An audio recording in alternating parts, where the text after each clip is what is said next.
आज हम लोग झारखंड की वाद्य यंत्र को देखेंगे। जेपीएससी के एग्जाम में इससे रिलेटेड क्वेश्चन अवश्य पूछे जाएंगे। तो सबसे पहले वाद्य यंत्र में हम लोग तंतु वाद्य यंत्र को देखते हैं। तंतु वाद्य यंत्र में आते हैं जैसे केंद्रा।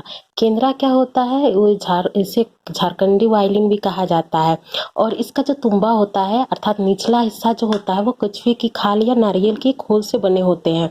और ये एक खोखली बांस की छड़ पर सूखी लौकी पर का खोल मतलब बांध कर बनाया जाता है। और इसमें कितने तार होते हैं, इसमें 3 तार होते हैं और ये एकल गीतों में प्रयोग किया जाता है केंद्रा का।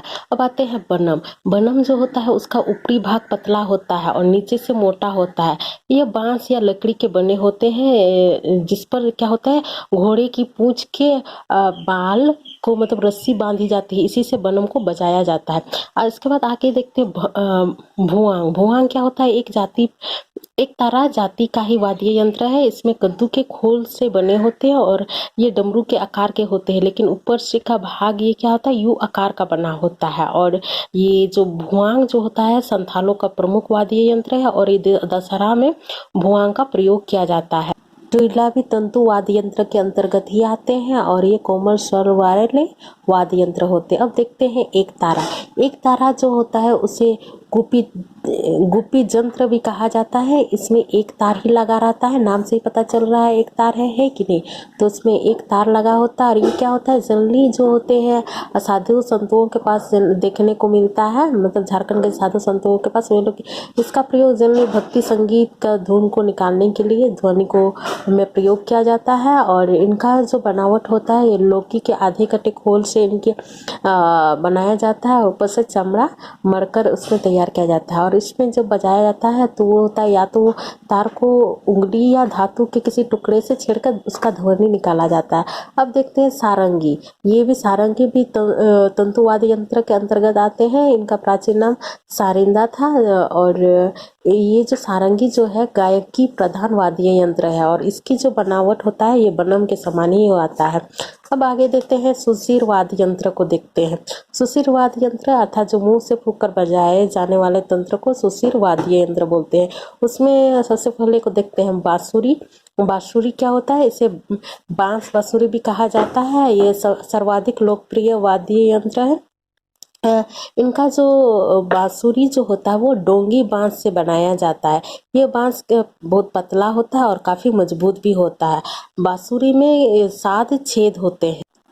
सनाई या सहनाई ये भी सुशिर वाद्य यंत्र ही है। ये क्या होता है, मंगल वाद्य भी कहा जाता है इसे सहनाई को। और विशेषकर इसमें दलदली घास या पत्ती का प्रयोग किया जाता है। और शहनाई जनरली विवाह समारोह वगैरह में इनका प्रयोग किया जाता है या इन्हें बजाया जाता है। अब आते हैं सिंगा।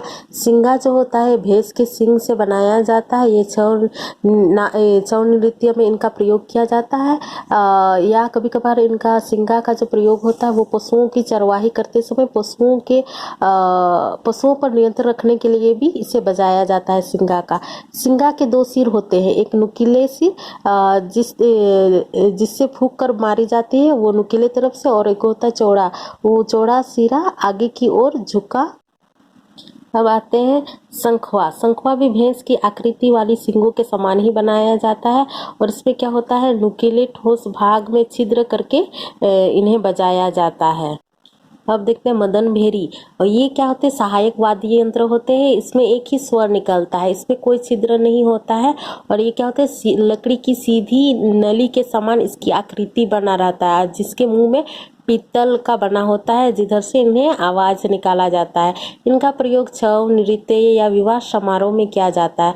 अब आगे देखते हैं अवनद वाद्य, यानी कि जिनको पीट कर बजाए जाता है वैसे वाला वाद्य यंत्र को देख लेते हैं।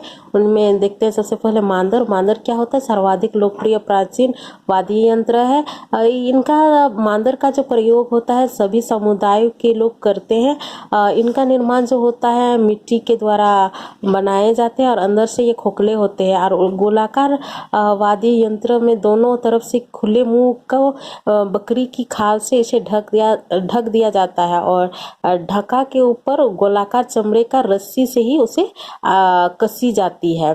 छोटे छोटे मुंह की वाली, जिस तरफ छोटे मुंह रहती है, यानी कि मांदर का दो मुंह रहता है, एक साइड बड़ा रहता है, एक साइड छोटा। जिधर मुंह उसका छोटा रहता है उस खाल को विशेष प्रकार का लेप लगाया जाता है, जिसे किरण कहा जाता है।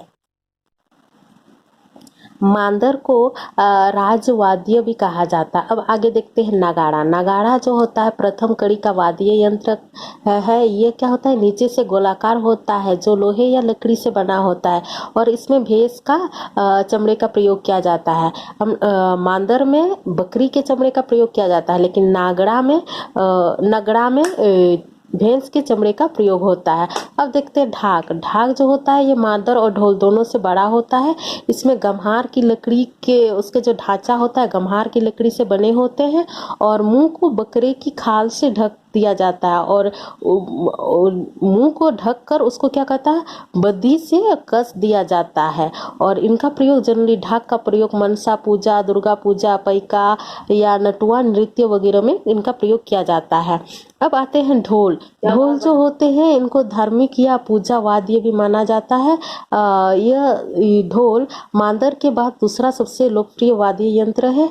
इनका प्रयोग जो होता है, यानी कि इनका बनावट जो होता है, या आम, कटहल या गम्हार के पेड़ों के से बनाया जाता है। ये ढोल के अंदर जो होता है वो खोखला होता है, और मुंह को बकरे की खाल से ढक दिया जाता है, और कसने के लिए यही बद्धी का प्रयोग किया जाता है। बद्धी जो होता है मवेशियों के चमड़े से बनाया जाता है, या बद्धी को लोहे के कड़े में पिरोए जाते हैं।